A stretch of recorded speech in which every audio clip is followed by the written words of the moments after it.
Baca untuk kita semua. Mengapa engkau berkata demikian, hai Yakub, dan berkata begini, hai Israel? Hidupku tersembunyi dari Tuhan, dan hakku tidak diperhatikan Allahku.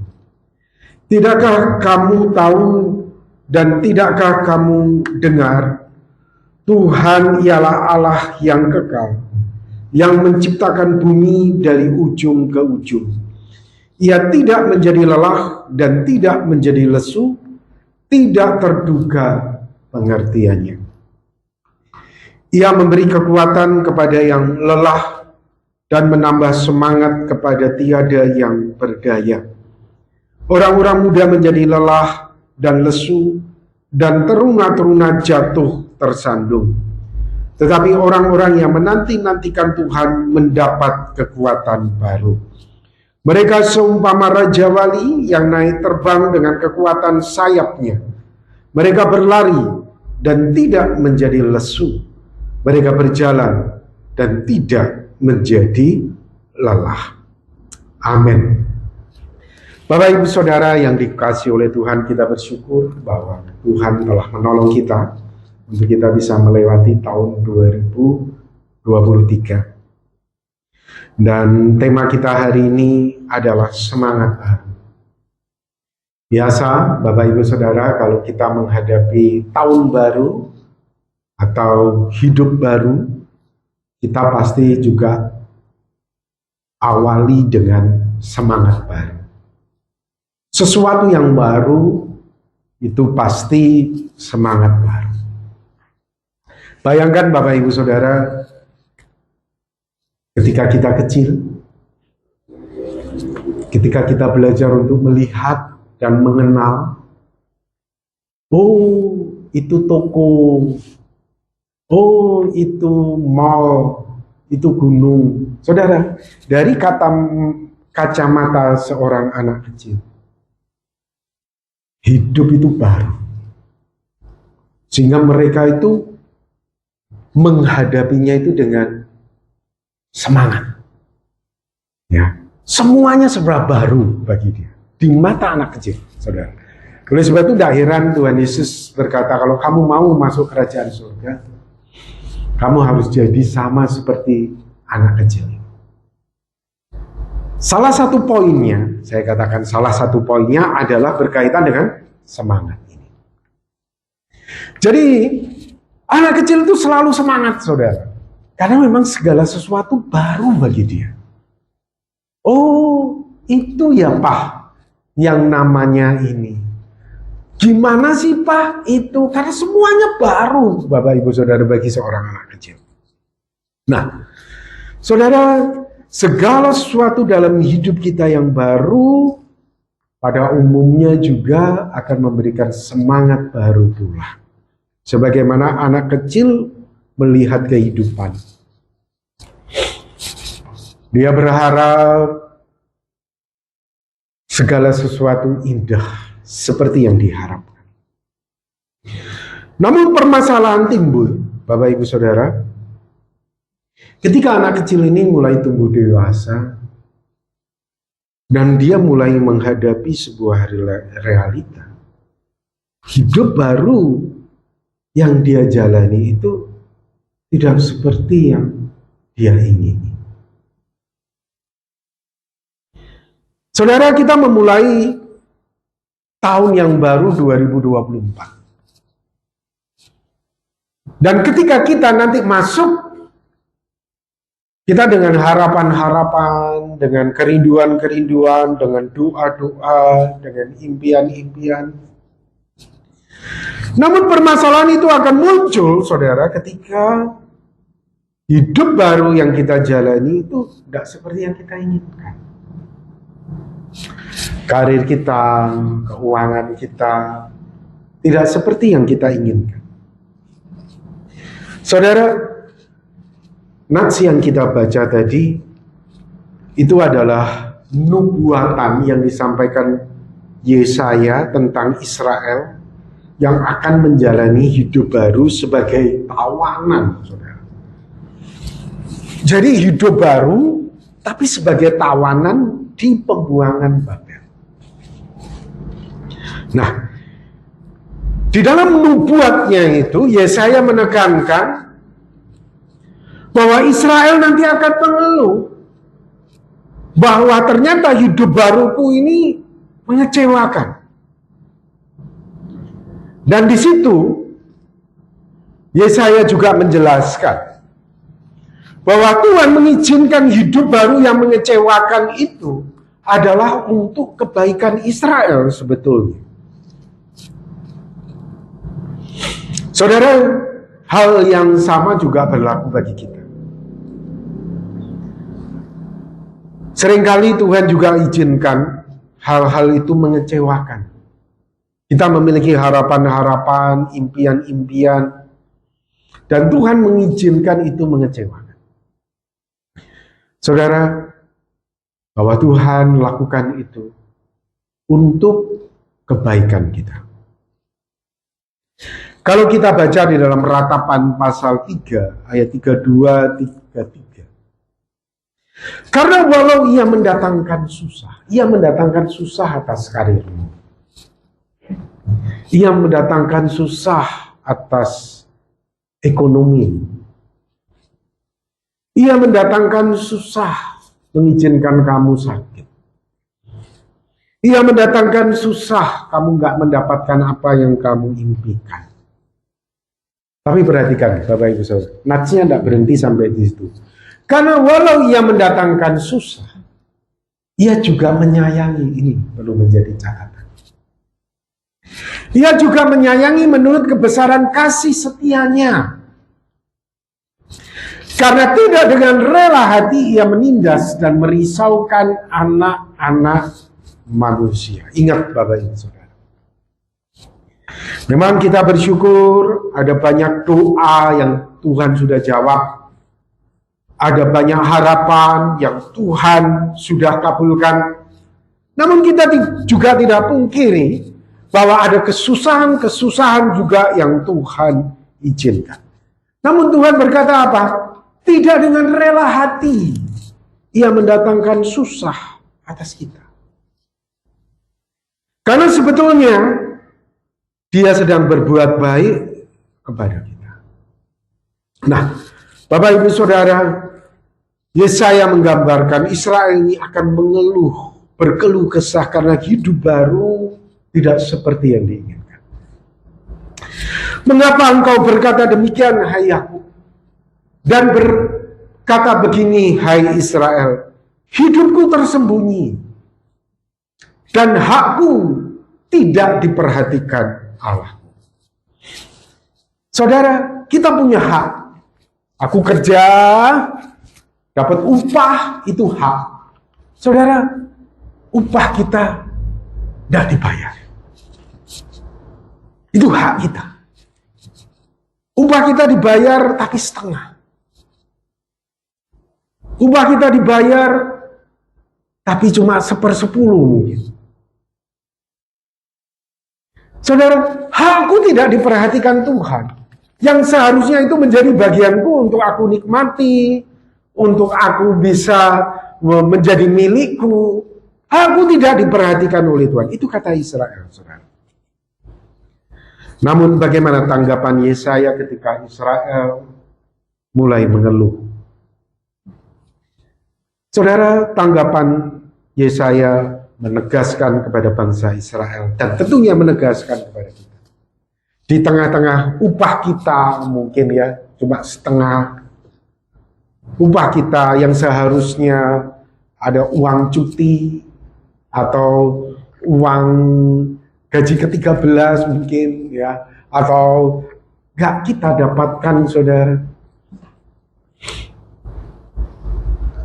Tanggapannya Yesaya mengatakan bahwa Tuhan itu berdaulat atas hidup Israel. Tuhan itu berdaulat atas semuanya. Tuhan izinkan semuanya itu. Tidakkah kau dengar? Tuhan ialah Allah yang kekal, yang menciptakan bumi dari ujung ke ujung. Ia tidak menjadi lelah dan tidak menjadi lesu. tidak terduga pengertian. Jadi Bapak Ibu Saudara, segala hal yang terjadi di dalam hidup kita itu ada di dalam kedaulatan Tuhan. Dan semuanya itu untuk kebaikan kita. Semuanya itu untuk kebaikan kita. Saya ingat ayah saya pernah cerita, Bapak Ibu Saudara, kepada saya, waktu dia umur 10 tahun, dia itu seringkali naik ke atap rumah di Jalan Besar. Di Malang itu di kota dekat pasar. Di daerah pasar lah termasuk. Saya 10 tahun ya saudara duduk di atap rumah naik ke situ. Kemudian pada waktu itu zaman-zaman itu kan dokar. Ya, kuda gitu.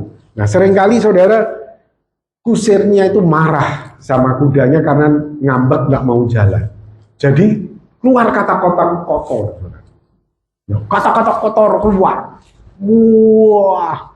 Nah, papa saya itu umur 10 tahun kan nggak tahu apa-apa.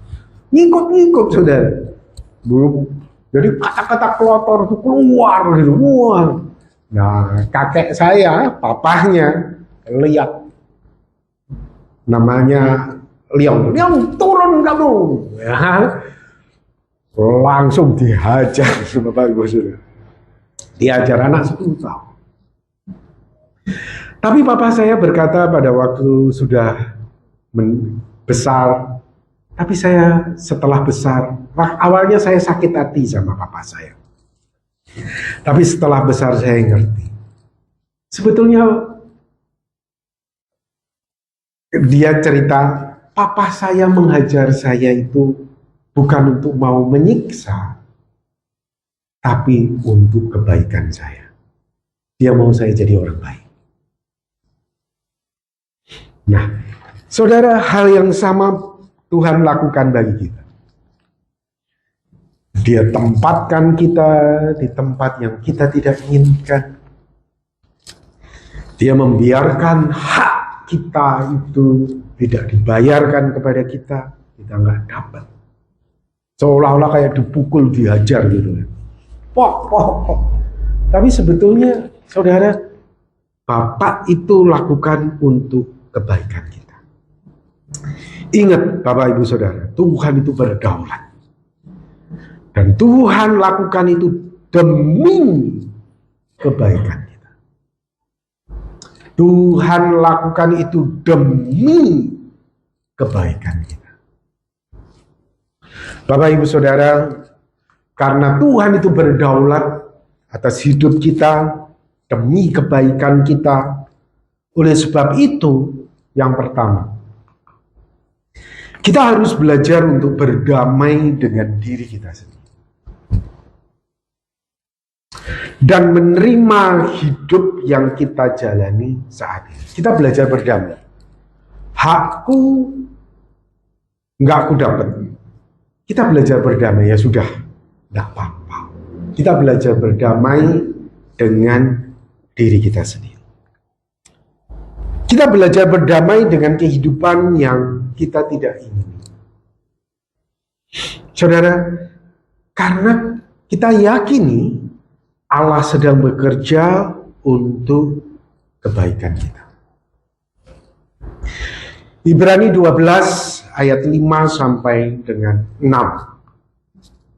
Hai anakku, janganlah anggap enteng didikan Tuhan dan janganlah putus asa apabila engkau diperingatkannya. Engkau kan sedang dihajar. Seperti papa saya tadi diajar oleh kakek saya. Jangan putus asa. Karena Tuhan menghajar orang yang dikasihnya. Kalau seandainya papa saya dibiarin sama kakek saya, misuh-misuh gitu ya, keluar kata-kata kotor, mungkin saja saudara justru kakek saya itu mau jadi berandal, mungkin ya, bisa aja berkata dalam hatinya mau jadi berandal, mau jadi apa, nggak peduli aku. Nah, itu lebih parah lagi Bapak Ibu Saudara, ya kan? Wah, anakku ini memang bandel, mau jadi berandal, mau jadi apa. Tapi karena kakek saya itu ingin anaknya jadi orang baik, pukul saudara, dihajar gitu.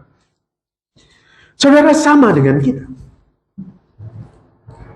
Tuhan hajar kita, Tuhan pukul kita. Karena Tuhan ingin kita jadi baik. Semuanya Dia lakukan untuk kebaikan kita. Yesaya 40 ayat 31. Tetapi orang-orang yang menanti-nantikan Tuhan mendapatkan kekuatan baru. Di tengah-tengah hajaran, di tengah-tengah kamu menjalani hidup yang kamu gak inginkan, kamu kalau menantikan Tuhan, itu akan mendapatkan kekuatan baru. Mereka seumpama raja wali yang naik terbang dengan kekuatan sayapnya. Mereka berlari dan tidak menjadi lesu. Mereka berjalan dan tidak menjadi lelah. Saudara, di tengah-tengah hidup kita yang mungkin kita tidak inginkan, kita harus belajar untuk menantikan dan berharap kepada Tuhan. Di tengah-tengah hakmu yang kamu nggak dapat, kamu harus tetap menantikan dan berharap kepada Tuhan. Firman Tuhan berkata, Tuhan adalah penyayang dan pengasih, panjang sabar dan berlimpah kasih setia. Tidak selamanya Ia menuntut dan tidak untuk selama-lamanya Ia mendendam. Kemudian Ayub berkata di dalam Ayub 5 ayat 17 sampai 18. Sesungguhnya berbahagialah manusia yang ditegur Allah. Sebab itu janganlah engkau menolak didikan yang maha kuasa. Karena Dialah yang melukai, tetapi juga yang membeban. Dia yang memukul, tetapi tangannya yang menyembuhkan tulang. Jadi Bapak Ibu Saudara, Tuhan ajar kita, tapi Dia juga yang membeban kita. Dia yang memukul kita, tapi Dia juga yang bertanggung jawab untuk menyembuhkan kita. Ratapan 3 ayat 31. Karena tidak untuk selama-lamanya Tuhan mengizinkan. Engkau merasa hakmu tidak diperhatikan, engkau merasa bahwa hidupmu tersembunyi dari Tuhan, sehingga tidak ada pembelaan. Firman Tuhan berkata, tidak selama-lamanya Tuhan itu melakukan hal demikian kepadamu. Oleh sebab itu Bapak Ibu Saudara, di tengah-tengah kita belajar untuk menerima hidup kita, untuk kita berdamai dengan diri kita sendiri, dan menantikan Tuhan, berharap kepada Tuhan, maka pada waktu itu kita akan mendapatkan kekuatan yang baru dari Tuhan. Kita akan mendapatkan kekuatan baru untuk kita bisa melewati masa-masa yang sulit, masa-masa yang berat, karena kita sedang menuju kebaikan. Karena kita sedang menuju menjadi orang yang dikenan oleh Tuhan. Sekali lagi Bapak Ibu Saudara, saya akan membaca untuk kita Yesaya 40. Dia yang memberi kekuatan kepada yang lelah dan menambah semangat kepada yang tiada berdaya. Orang-orang muda menjadi lelah dan lesu, dan teruna-teruna jatuh tersandung. Tetapi orang-orang yang menanti-nantikan Tuhan mendapat kekuatan baru. Orang yang bergantung kepada Tuhan, orang yang berharap kepada Tuhan, mendapatkan kekuatan baru. Walaupun dipukul, walaupun tersembunyi hidupnya, walaupun haknya dia tidak dapatkan, ada kekuatan baru, saudara. Ada kekuatan baru, ada semangat, saudara. Mereka seumpama raja wali yang naik terbang dengan kekuatan sayapnya. Mereka berlari dan tidak menjadi lesu. Mereka berjalan dan tidak menjadi lelah. Jadi Bapak Ibu Saudara, ada 3 poin yang mesti kita lakukan. Berdamai dengan diri kita sendiri. Kita belajar untuk menerima. Yang kedua, kita menantikan Tuhan. Selalu terkoneksi dengan Tuhan. Kita berharap kepada Tuhan. Hasilnya ada kekuatan. Ada semangat baru yang Tuhan akan limpahkan kepada kita. Tuhan Yesus sendiri telah memberikan teladan itu bagi kita, Bapak Ibu Saudara. Yang pertama, Tuhan Yesus belajar untuk terima salib. Bukan belajar lagi ya, dia menerima salib. Jadi dia berusaha untuk tidak mengingkarinya, tapi dia terima salib itu. Yohanes 12 ayat 27. Sekarang jiwaku terharu, dan apakah yang akan kukatakan, Bapa selamatkanlah aku dari saat ini, yaitu salib? Tidak. Sebab untuk itulah aku datang ke dalam saat ini. Saudara, bisakah kita juga mengatakan hal yang sama? Aku terima pukulan ini. Aku terima cambukan ini. Aku terima hakku tidak diberikan kepadaku. Aku terima kondisiku. Memang gak mudah, saudara. Tapi itulah yang Tuhan Yesus ajarkan. Aku terima. Karena kita tahu, Bapak Ibu Saudara, untuk kebaikan kita. Karena kita tahu juga tidak selama-lamanya Tuhan itu melupakan kita. Mengucilkan kita. Tidak untuk selama-lamanya. Yang kedua, Tuhan Yesus itu selalu terkoneksi dengan Bapa. Selalu terkoneksi dengan Bapa di surga.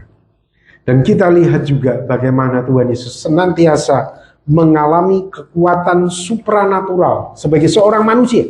Dia bukan pura-pura manusia, atau dia betul-betul menjadi manusia, saudara. Dia juga lapar, dia juga haus, dia juga mengalami dicubit sakit. Tetapi di tengah-tengah keterbatasan dia sebagai seorang manusia, dia mengalami kekuatan supranatural untuk menjalani hidupnya, yaitu semangat baru tadi. Saudara, sama dengan kita. Mungkin di antara kita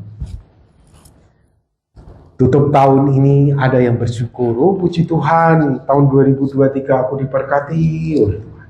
Tapi mungkin juga di antara kita ada juga yang melalui dengan kepedihan. Mungkin berkaitan dengan pekerjaan, mungkin berkaitan dengan keluarga. Saudara, ingat 3 poin ini. Jika kita betul-betul alami. Berdamai dengan diri kita sendiri. Nantikan Tuhan, tetap terkoneksi dengan Tuhan. Hasil akhirnya kita akan memiliki semangat baru. Dan ingat, semuanya dia lakukan untuk kebaikan kita. Supaya kita ini jadi orang baik. Dan ingat, tidak selama-lamanya Tuhan mengucilkan kita. Tidak selama-lamanya Tuhan melupakan kita. Amin. Mari kita akan berdoa bersama-sama. Tuhan,